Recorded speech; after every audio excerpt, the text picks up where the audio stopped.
घोटाले को लेकर कारपोरेशन आए हैं आप। देखिए, मैं मेरे हिसाब से पिछले 10 सालों के अंदर कितनी मरतबा आया हुआ हूँ। आज एक बहुत बड़े भ्रष्टाचार के मुद्दे को लेकर मैं यहाँ पर आया हुआ हूँ। रमाई आवास घरकुल रमाई घरकुल योजना जो है वो राज्य सरकार ने एससी समाज के लिए, बुद्धिस्ट समाज के लिए एक बहुत अच्छी स्कीम शुरू की थी कि जिनके पास छोटी सी ज़मीन है, कच्चा घर है, उनको पक्का घर बनाने के लिए 2.5 लाख रुपए की ये स्कीम थी कि आप डॉक्यूमेंट्स दीजिएगा, ये बताइएगा कि आपके पास ये 250, 2600, 2700, 2800 स्क्वायर फीट का प्लॉट है, उसके ऊपर है तो आपको 2.5 लाख रुपये का आपको गवर्नमेंट पैसा देती है घर बनाने के लिए। लेकिन पिछले 3-4 सालों से ये महानगर पालिका के अंदर करोड़ों रुपये का घोटाला इसमें हो रहा है। कैसा हो रहा है कि यहाँ पर कुछ एजेंट और दलाल पैदा हो गए हैं जो अपने ही समाज के बड़े बड़े नेता अपने को कहने वाले लोग और यहाँ के कुछ अधिकारी और कर्मचारी इन लोगों के साथ संगनमत करके बोगस फाइल्स तैयार करते हैं। बोगस फाइल्स के अंदर पूरे बोगस डॉक्यूमेंट्स तैयार करके यहाँ पर लाया जाता है। यहाँ पर अधिकारियों और कर्मचारियों के रेट फिक्स है कि आपको ये इंजीनियर को इतना पैसा देना है, ये क्लर्क को इतना पैसा देने का है, ये अधिकारी को इतना पैसा देने का है। बोगस फाइल सैंक्शन हो जाती है और इसका पैसा है तो उनके अकाउंट के अंदर ट्रांसफ़र हो जाता है। तो हमने ये पूरे एविडेंस जमा किए हैं। इसके अंदर ये बताता है कि कहाँ कहाँ के लोग जिनके ऑलरेडी अच्छे घर बने हुए हैं वो लोगों को भी यहाँ पर है तो इसका बेनिफिट दिया गया है। हमारे शहर में रहते ही नहीं है, किसी दूसरे शहर के अंदर रहते हैं, लेकिन उनको भी यहाँ का दिखाया गया है, उनके डॉक्यूमेंट्स यहाँ पर बोगस तैयार किए गए हैं और सबमिट किए गए हैं। तो ऐसे कितने सारे केसेस जो है वो हमने निकाले हैं, लेकिन आज मैंने इन अधिकारियों को दिया नहीं हूँ। मैं अगर उनको सिर्फ 50 उदाहरण अगर दे दिया होता तो शायद वो 50 को है तो बता देते थे कि हमने इसको ठीक ठाक कर दिया है करके। इंचार्ज में कितने करोड़ का घोटाला? देखिए, अभी फ़िलहाल 30 करोड़ के करीब पैसा आया हुआ है रमाई घरकुल योजना।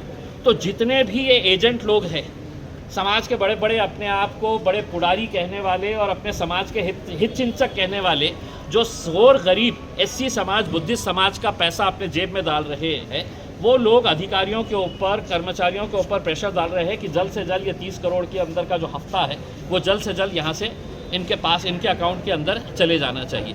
कैसे कैसे नियमों का उल्लंघन किया गया है, क्या प्रोसेस था जो फॉलो नहीं किया गया है, ये सब मैंने है तो रिटर्न के अंदर मांगा हूँ और उसके बाद 1-2 दिन के अंदर मैं आपको है तो पूरे एविडेंस के साथ है तो ये पूरे डॉक्यूमेंट्स आपके पास दूंगा। और मैं ये पूरा प्रोसेस के अंदर जितने भी बोगस बेनिफिशरीज़ के ये पैसे उठाए गए हैं, इसकी कंप्लेन सेंट्रल विजिलेंस कमीशन के अंदर, CVC के अंदर लेके जाके मैं आपको दिखाऊंगा।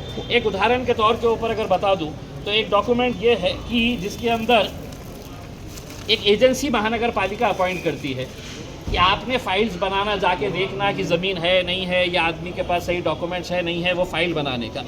तो यही एजेंटों ने ये टेंडर लिया और दुनिया में कहीं पर भी ऐसा नहीं हुआ होगा दुनिया में कि जहाँ पर ये एजेंसी को टेंडर कितने में दिया गया तो 90%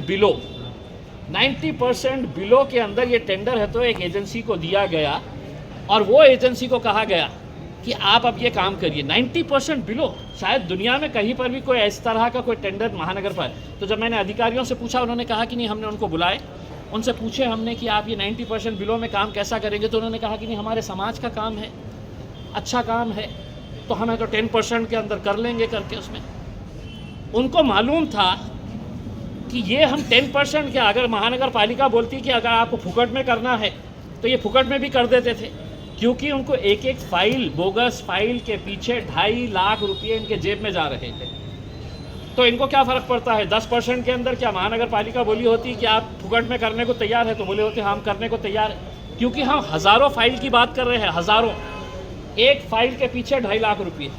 अब आप हज़ारों फाइल के अंदर से मल्टीप्लाई कर लीजिएगा, कितने सारे कौन कौन से लीडरों ने अपने अपने इलाके के अंदर बोगस फाइलें तैयार की है। किसी ने 300 किया, किसी ने 400 किया, ऐसे बोगस फाइल्स है।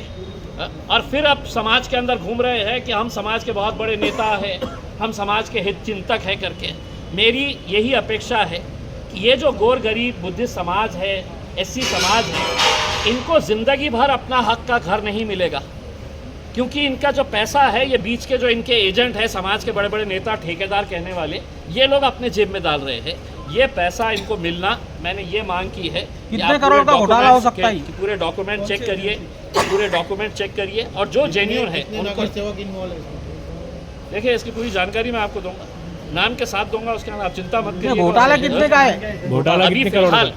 30 करोड़ रुपया आए हुए हैं।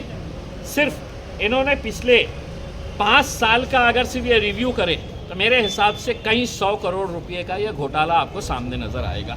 और जो समाज के अंदर जो नेता जो घूम रहे हैं बड़ी बड़ी गाड़ियों के अंदर, बड़े बड़े अपने ऐशो आराम की ज़िंदगी कर रहे हैं, वो अपने समाज के गरीब लोगों के पैसे से ये अय्याशी कर रहे हैं।